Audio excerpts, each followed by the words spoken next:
So that's it. More than 100 days I spent in Nepal. It's not like traveling, it's for me more like living here. And actually it's always hard for me to leave Nepal, but this time is more hard because I stay more. And yeah, it's just like leaving home and going to another travel. But I'm happy because I had a really great time here. And, I did packing. Yes, ready to go.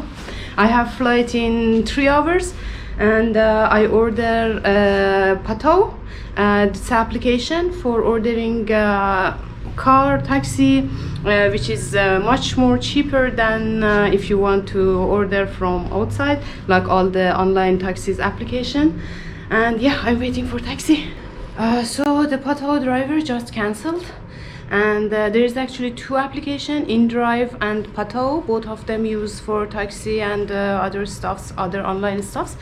And InDrive, they blocked me because I cancelled 3 drivers after each other because they were so far and I couldn't wait this much. But I didn't know they will block me, but they did it. And no, I don't have much time because Pato also cancelled. They cancelled on me. And I should go to a street and just directly take taxi and go to airport. I don't have much time, but these emotional moments I should record. So yes, I'm going to take a taxi from outside. With Pattao it takes something like $5 from here, center of Thamel, to go to airport. But with normal taxi is something like $8 till $9. Not that much difference, but it's different. So okay, I should go. Let's see what will happen in next country.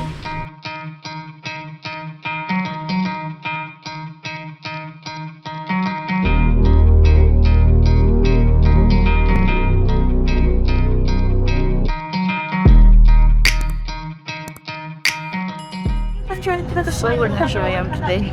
I'm on the as I know is the most safe city workplace that exit. Exactly before my flight, someone come to the place and that I was sitting in the airport and told me that like 2 hours ago, one airplane in Bukhara crashed and everyone died, and showed me the picture. So I got lots of stress, but no, my sleep is nice, so I try to be relaxed and pretty good.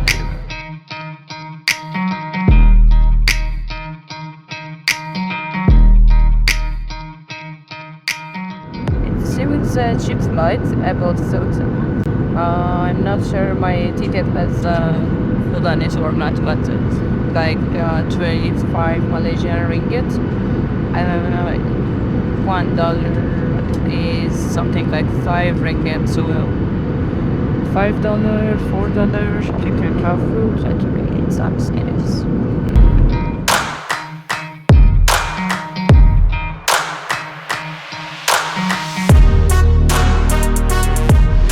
I just arrived to Kuala Lumpur. Airport is so different with Nepal airport, but yeah, no one is here to ask any question, and they don't have much signs. So let's see. Huge line for passport control. So I went to apply for a visa, and they told me you need a return ticket, which I never had it. And I said I didn't know, and with some conditions, 1 day less visa they accept. But they said that next time you have to have the flight back. Let's see.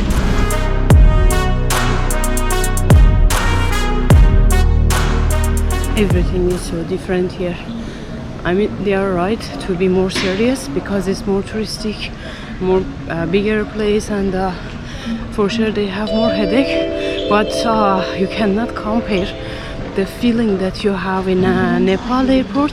Everyone's so helpful. They all want to do something for you, and here no one helped me yet. So I am going to the center of Kuala Lumpur.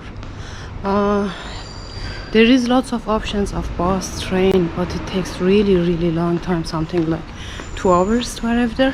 But it seems with taxi is 30 minutes. Taxi cost me something like 70 ringgit, something like $15. Let's see.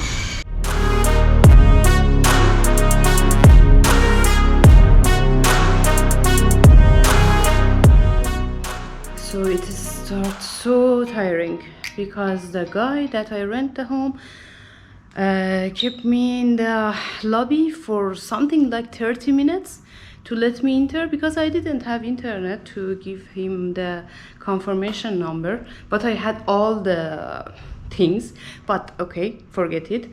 I want to show you this beautiful home that it's much bigger than I was thinking, because I was thinking it's just this, but it has this also and this.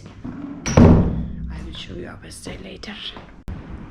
So I'm going to see the most important thing, that I rent this home worth it or not.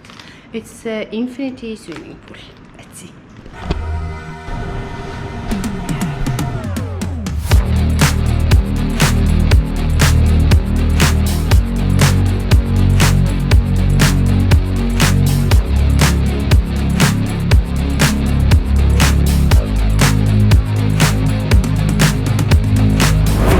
This. So if you don't put it back, you cannot go outside of the train station. So interesting. This city is connected with these things at the top, so you can go up and reach to everywhere without passing any street.